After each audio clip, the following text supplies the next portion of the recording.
할렐루야. 오늘도 좋은 하루 되었습니까? 네, 오늘은 이제 퇴근을 하고 집에 와서 밤에 녹음을 하고 있습니다. 오늘 이제 하루 일상 중에서 틈이 없네요. 이게 제가 그래서 미리 좀 녹음을 해놔야 되는데, 어쨌든, 네, 노력을 하고, 네, 중요한 거는 어쨌든 말씀을 듣는 사람들 한 명이라도 있다면, 하는 게 좋을 것 같아요. 왜냐면, 한 명이라도 이렇게 있으면 성격 공부라도 하고 싶거든요. 그 한 사람을 위해서. 그래서 한 사람이라도 듣는다면 꾸준히 하는 게 좋을 것 같고, 그리고 이제 중요한 건 이제 오늘 이제 하면서 느낀 건데, 가장 중요한 건 제가 그래도 말씀을 꾸준히 들으려고 하고, 다 이해되진 않아도 그래도 고민하고 말씀을 연구하려고 한다는 거. 하나님 이제 저에게 도움이 되는 것도 있지만 하나님의 말씀을 듣는다는 것에 있어서 가장 중요한 것 같습니다. 구원은 우리가 놀라운 일들을 하는 거, 또 많은 어떤 봉사들을 하는 것도 너무 중요합니다. 그런데 하나님께 초점을 맞추는 거, 그리고 하나님의 음성을 들으려고 내 시간을 드리고 또 내 중심을 드리는 것, 하나님의 말씀을 찾고 구하는 것, 그러니까 예수님을 찾는 것, 그것이 구원의 길입니다. 하나님을 사랑하는 것이죠. 제가 그 사랑을 하기를 원합니다. 자, 오늘 말씀은 민수기 36장 1절에서 13절입니다. 민수기의 마지막이에요. 36장이 민수기의 이 마지막인데, 근데 민수기의 마지막은 어떤 이야기가 되어야 할 거라고 여러분 생각을 합니까? 지금 우리가 민수기를 지나볼 때 시내산에서 1장부터 10장까지 어떤 그 군대로 조직하고 진영을 어떻게 해야 되고, 또 막 이런 싸움에 나갈 만한 자를 계수하고 레위인을 세우고, 또 이런 이야기들을 쭉 하고, 그 다음부터 11장부터 이제 시내산의 여정을 떠나서, 그 다음에 우리가 이 35절 34절에서 봤죠. 34절입니까?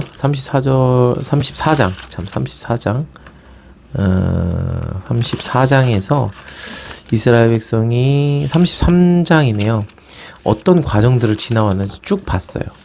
이제 그런 일들. 그래서 끊임없이 하나님을 반역하고 하나님이 모세를 통해서 말씀하셨음에도 불구하고 듣지 않는 모세와 아론을 대적하는 이 모습들을 계속 보여줬죠. 이게 결국 이스라엘 백성들의 죄악이고, 광야에서뿐만이 아니라 이스라엘 백성들이 가나안에 들어가서도, 예수님 때에도, 그리고 지금까지도 동일한 죄를 계속 범하고 있다는 거예요. 하나님의 말씀을 듣지 않는 것. 그런데 하나님은 그런 자들을 포기하지 않으시고 신실하게 구원으로 인도하고 계시는 그 과정들을 민수기에서 봤어요. 민수기의 마지막은 어쩌면 33장의 이야기가 민수기의 마지막에 좀 어울려요. 우리가 민수기의 시내산을 떠나서 이러이러한 여정들을 지나서 드디어 모압 평지에 왔고 이제 가나안 정복을 앞두고 있다, 이런 얘기들이 마지막에 어울릴 것 같은데, 근데 35장에 와서 도피성에 대한 이야기를 했죠. 결국 가나안에 들어갔을 때 너희가 요단 동편의 세 성읍, 요단 서편의 가나안 땅의 세 성읍 해서 이 도피성을 만들어라. 근데 그 이야기를 마지막에 하셨어요. 그러니까 그 이야기가 하나님 나라라는 것이 무엇인지를 보여주는 거예요. 우리가 나눴지만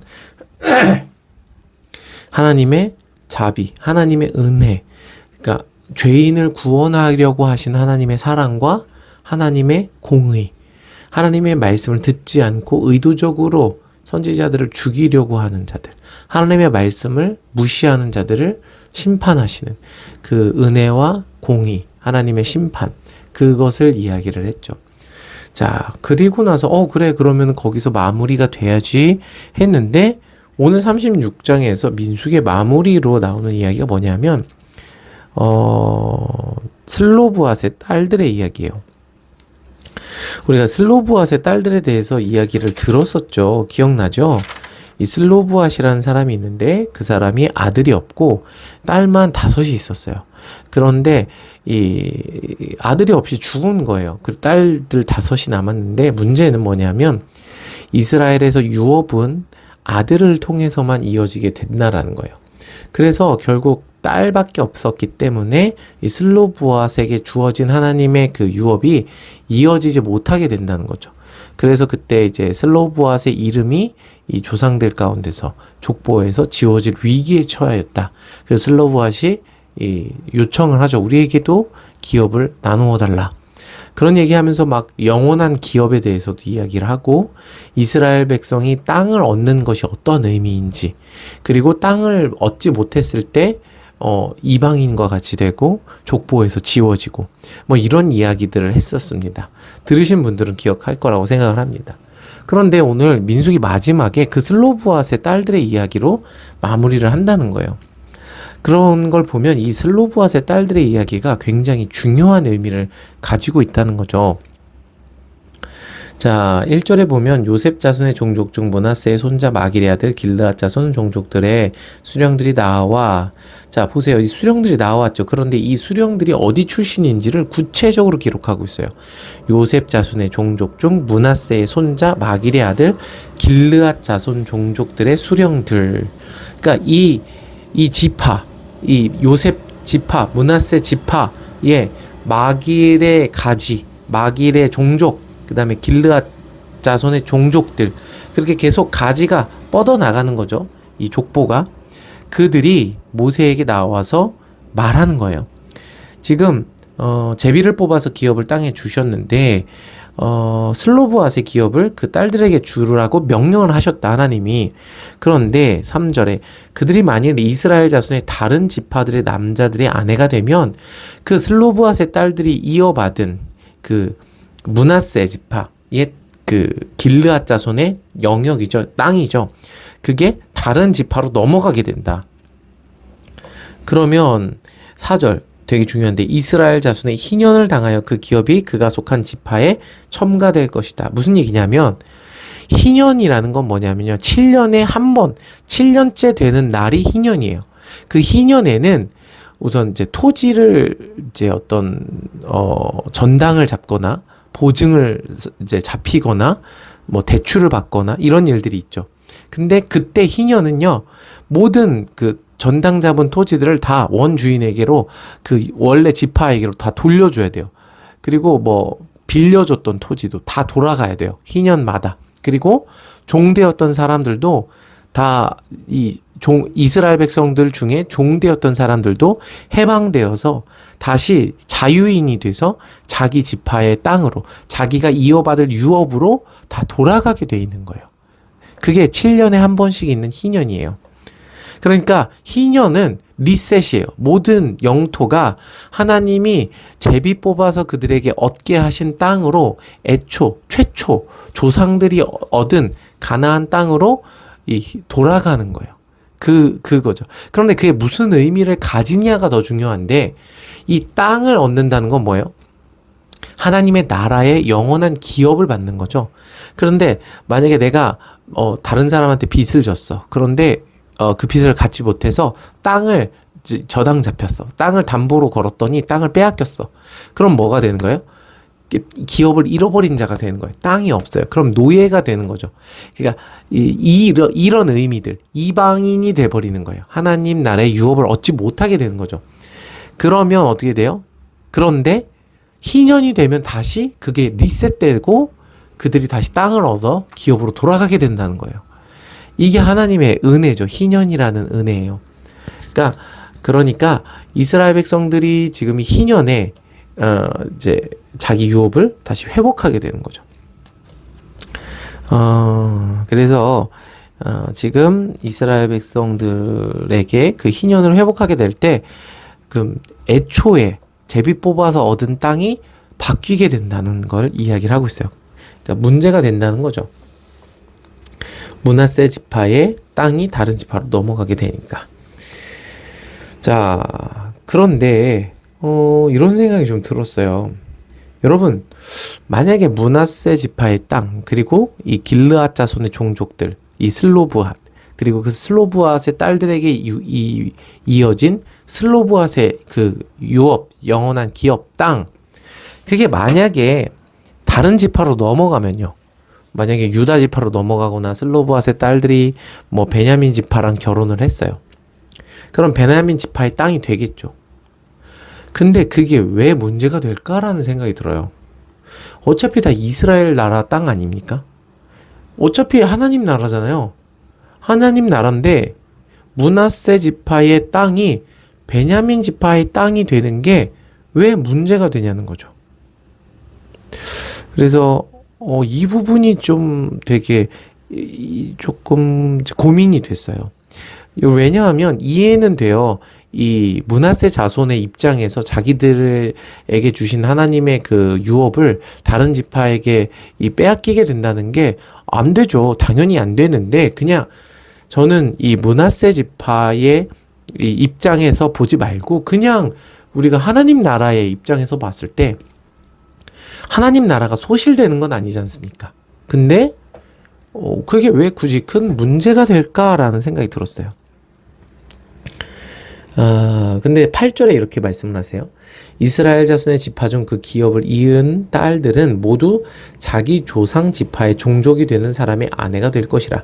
그리하면 이스라엘 자손이 각기 조상의 기업을 보전하게 돼요. 그러니까 하나님은 각기 조상의 기업을 보전하기를 원하신다는 거예요. 므낫세 지파의 땅이 베냐민 지파로 넘어가는 걸 하나님이 기뻐하지 않으신다는 거죠.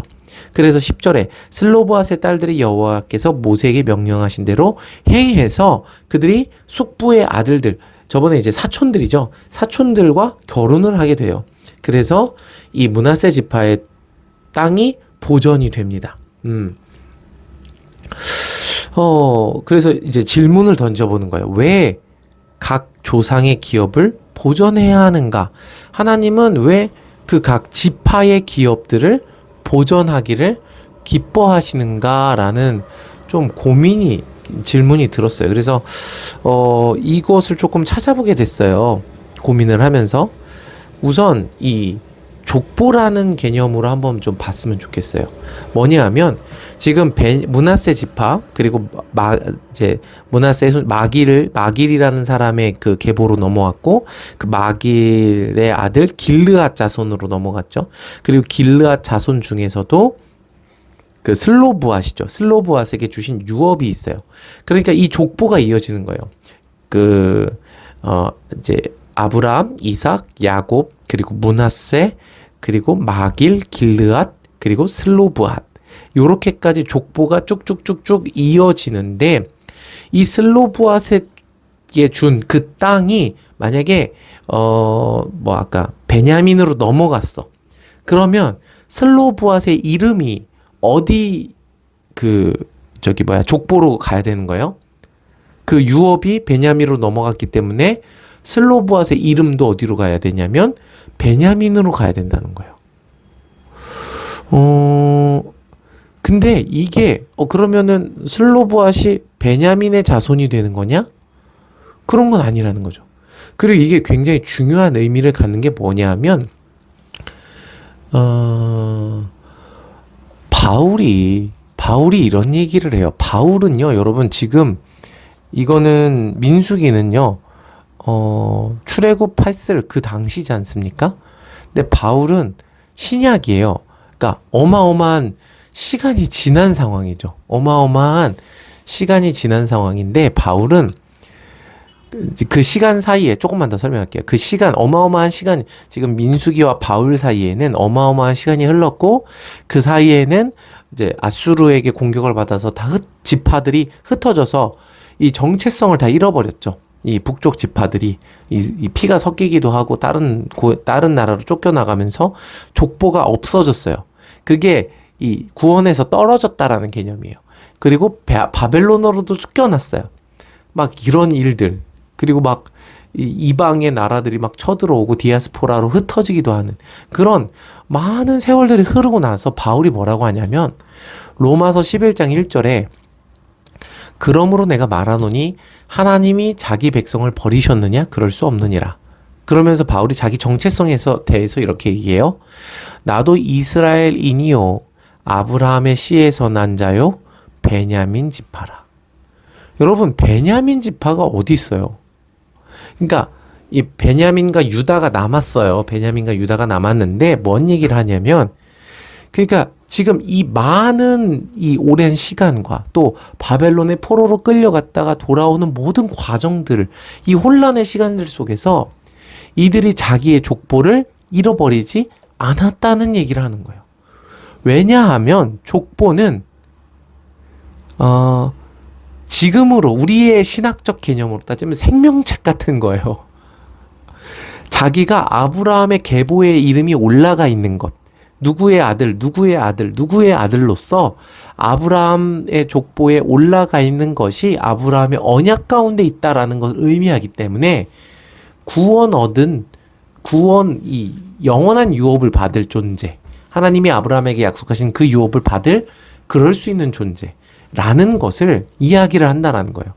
그런데 그 족보가 만약에 내가 아까 므낫세 지파의 족보였는데 갑자기 베냐민으로 갔어. 그런 건 있을 수 없다는 거예요. 그럼 나의 정체성에 혼란이 와요. 바울은 그 수 없는 시간과 그 많은 사건들과 막 전쟁과 막 수많은 일들 속에서도 자기의 지파, 자기의 계보를 잃지 않았다는 거예요. 그리고 심지어 이스라엘 백성들은 지금조차도 피가 다 섞였어요, 여러분. 지금 현대 이스라엘은. 그런데 지금도 그들은 아브라함의 후손이라는 정체성을 잃어버리지 않고 있다는 거예요. 이게 그들의 정체성이고 하나님 나라를 향한 사모함이에요. 그렇기 때문에 베냐민 지파의 땅이 므낫세 지파의 땅이 베냐민으로 넘어간다? 그 얘기는 뭐냐면 내 족보가 엉터리다, 꼬인다 라는 개념이 되는 거예요. 난 근본 없는 자가 되는 거예요. 족보 없는 자가 돼버리는 거예요. 하나님 나라에 이 설 자리가 없는 거예요. 그렇기 때문에 이 각 지파에 주신 그 땅, 그 영역을 희년에 회복하는 게 되게 중요해요. 그래서 그 정체성을 이제 가지는 거죠. 이제 그런 방향들로 조금 이제 고민을 하고 공부를 했고요.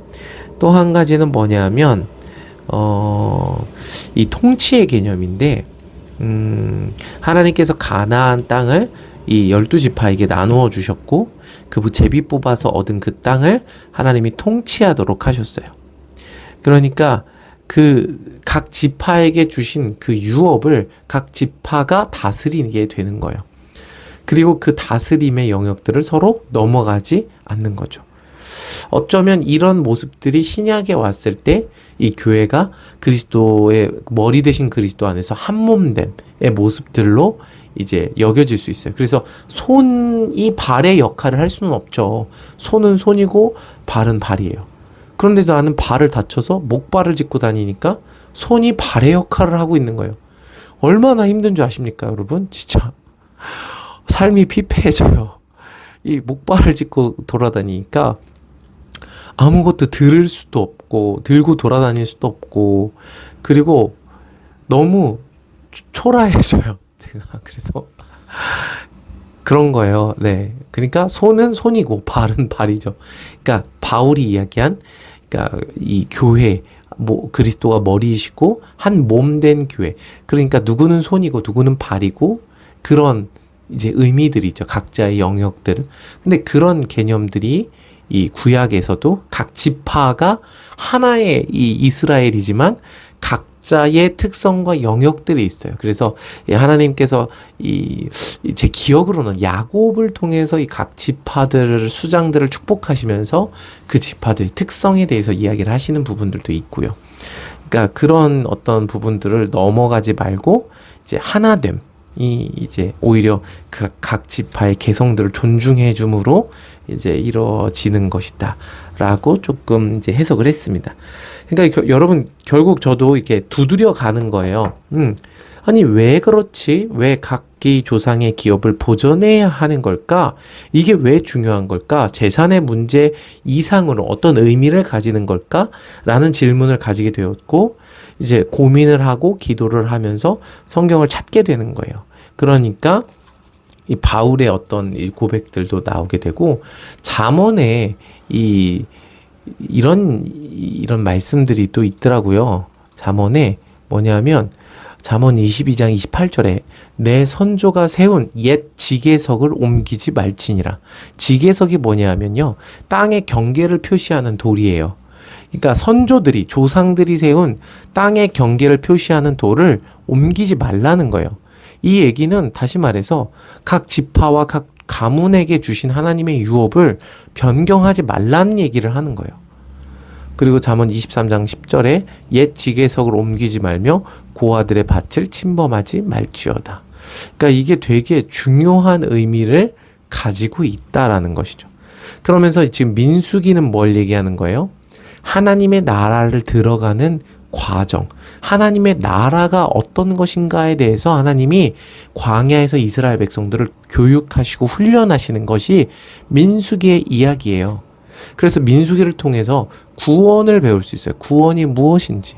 그리고 마지막에 지금 이 슬로보앗의 딸들을 통해서 하나님 나라의 유업과 이 족보가 얼마나 중요한 것이고 그들의 정체성이 얼마나 중요한 것인지를 보여주고 계시는 거예요. 자, 그러면 이게 오늘 우리의 삶에 어떤 의미가 있는가? 여러분, 저와 여러분은 예수 그리스도를 믿음으로 정체성을 갖게 됐어요. 어떤 정체성? 아브라함의 후손이라는 정체성을 갖게 된 거예요. 그러니까 이것은 어떤 우리가 프리패스할 수 있는 그냥 티켓을 그냥 막 공짜로 준 게 아니라 내가 누구인가에 대한 나의 정체성을 새롭게 해야 된다는 의미를 가지는 거예요. 내가 누구예요, 여러분? 나는 뭐 대한민국 사람, 누구누구의 아들, 이런 정체성들이 여러 가지가 있을 수 있는데 그것보다 우선적으로 내가 하나님 나라의 백성이다라는 정체성이 있다는 거예요. 아브라함의 후손이라는 정체성. 그것을 가지고 살아가라는 거죠. 아브라함의 후손으로서, 복의 근원으로서, 예수 그리스도를 닮은 자로서. 자, 그러니까 그게 흐트러지면, 그게 빼앗기게 되면 이제 족보를 잃어버리는 거죠. 정체성을 잃어버리는 거예요. 이제 그런 의미들로 우리가 이제 해석해서 좀 적용할 수 있겠습니다. 그래서 여러분들이 이제 말씀을 계속 이제 민수기를 마무리하면서 나의 정체성, 내가 정말 하나님 나라를 이 구원의 과정들을 가고 있는가를 좀 돌아봤으면 좋겠어요. 그리고 지금 민수기를 통해서 배운 여러 가지 원리들이 있어요. 많이 하지 않았습니까, 여러분? 우리 거의 민수기 초반부터 했던 것 같은데 구원이 무엇이고 하나님이 구원의 길에서 어떻게 행하시고 또 우상과 어떻게 끊어져야 되고 육신을 어떻게 해야 되고 어쨌든 많은 부분들을 또 이야기를 한 것 같아요. 나눴어요. 그러니까 이런 부분들을 하나하나를 귀하게 여기시고 기억해서 저도 그렇고 여러분도 그렇고 내 정체성이 하나님 나라의 백성이다. 그러므로 나는 이 민수기에서 가르쳐 주신 하나님의 말씀들을 따라가야겠다. 이런 이 중심들을 가졌으면 좋겠습니다. 그래서 저는 이 슬로보앗의 딸들의 이야기로, 그러니까 딸이기 때문에 유업을 얻을 수 없는 자, 그러나 그들이 하나님 나라를 구했고 침노했고 그래서 그 유업을 얻었고 그리고 그 유업을 어떻게 했어요? 오늘 말씀에선 하나님께서 모세에게 명령하신 대로 행하니라. 그래서 숙부의 아들들에게 시집 갔죠. 그래서 순종함으로 자기 지파의 유업을 지켜낸 거예요. 순종함으로 하나님이 주신 그 유업을 지켜낼 수 있는 거예요. 그게 유업을, 땅을 지켜내는 것의 이 방법이에요. 그래서 이제 예수님이 말씀하셨죠. 이제 온유한 자죠. 온유한 자는 복이 있나니 무슨 복이 있다고 하셨어요? 그들이 땅을 기업으로 받을 것이며. 이 온유가 뭐예요? 이 온유가 이슬로브앗의 딸들이 보여준 태도가 온유함이죠. 그러니까 막 부드러워, 막 착해, 누가 뭐라고 해도 막 웃어, 막 용서해줘. 그게 온유함이 아니라 하나님의 나라를 침노하여 빼앗고자 하고 그 땅을 지키기 위해서 하나님 말씀에 순종하여 하나님이 결혼하라고 하신 자들과 그 지파 안에서 결혼하는 것, 그 남편을 맞아들이는 것, 그게 온유함이에요. 그리고 누가 가장 온유하다고 성경에서 말씀하세요? 모세요, 모세. 모세. 이 모세를 통해서 이스라엘 백성들이 땅을 얻게 되죠. 이게 온유함이죠. 그러니까 하나님이 이러이러하게 해라라고 말씀하신 것들에 순종함으로 지파의 그 땅을, 기업을 지킨 거예요. 여러분, 구원을 얻는 길은 너무나 분명하고 명확합니다. 그 하나님의 나라를 하나님의 말씀대로 순종하며 가는 것이 가장 중요합니다. 그래서 오늘 저와 여러분이 이 하나님의 나라를 지금까지 민수기를 통해서 배웠는데 이 길을 순종함으로 기억해서 날마다 걸어가기를 축복합니다. 그래서 앞으로도 계속 말씀을 나누는 과정 속에서 같이 고민하고 같이 배우면서 이 길을 걸어갔으면 좋겠습니다. 주님의 이름으로 사랑하고 축복하고 좋은 밤 되십시오. 오늘도 화이팅! 다시 시작. 와호! 안녕! 오늘도 화이팅! 바보! 다시 처음부터. 안녕! 오늘도 화이팅! 하이파이브! 책 보자! 예! 그냥 안녕 오늘도 화이팅만 해주면 안 될까? 안녕! 오늘도 화이팅!